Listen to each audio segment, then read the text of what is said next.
being vulnerable is power. It doesn't make sense here. It doesn't. This wants it to make sense. It doesn't make sense here. It makes sense here.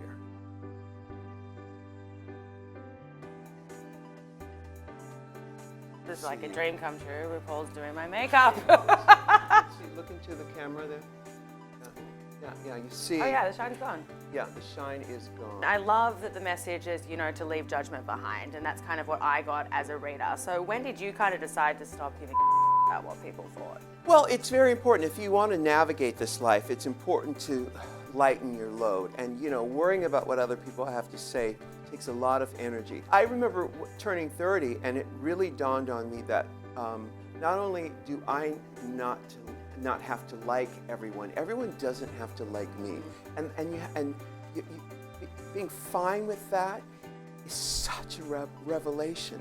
It is such a revelation. What's funny about this book, I didn't come up with anything. On my own, I didn't come up with anything. I've just collected things throughout the years. All of these little nuggets or touchstones really help us in daily life. That's why Guru is meant to be taken with you wherever you go, because it's a nice size, and it's just there to remind you of what you're here to do and who you really are. We do see so many of your own personas, there's RuPaul the author, there's RuPaul the TV personality, RuPaul in drag, but who is RuPaul when you put on your sweats, makeup's gone, camera's gone, who is that guy? I am an observer. I feel like an alien who fell to this planet, and I remember as a kid, never fitting in, but thinking, okay, I want to fit in. I'm going to figure this thing out. And I looked at society and I looked at how people behaved, and I thought, okay, I can try that. But the further I looked at it, the more I realized, I want no part of that. Stay an outsider. Keep fresh eyes as an observer, and be in a constant state of wonder of it all, and of how incredible it is. But there's the other side of that too, and this is true for all sweet, sensitive souls or people who are awake, is that there's the darkness too, and I acknowledge the darkness, but it's about having an even playing field.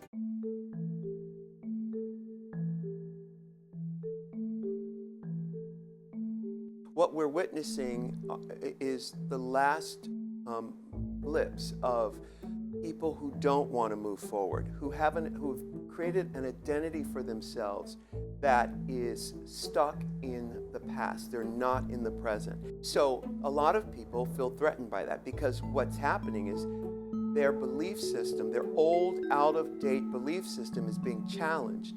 And the ego doesn't want to change that.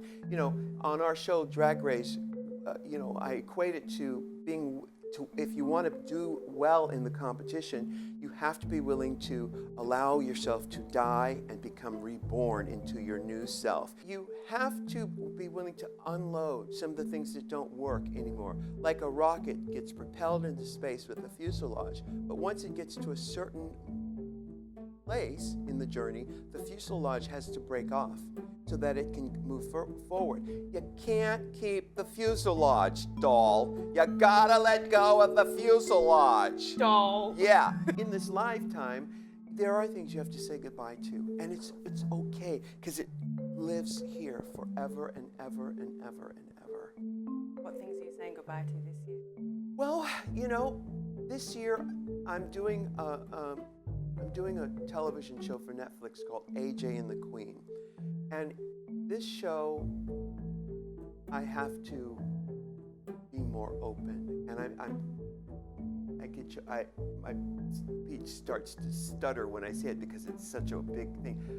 I have to reveal myself in this character, as an actor, more than I've ever been called on to do. So I have to say goodbye to the selfishness of blocking my heart. The fear is that, and as every human can relate, is that I'll be hurt. I'll be so vulnerable that it will hurt me. But the truth is, when I put those walls up, it was necessary. It's not necessary anymore.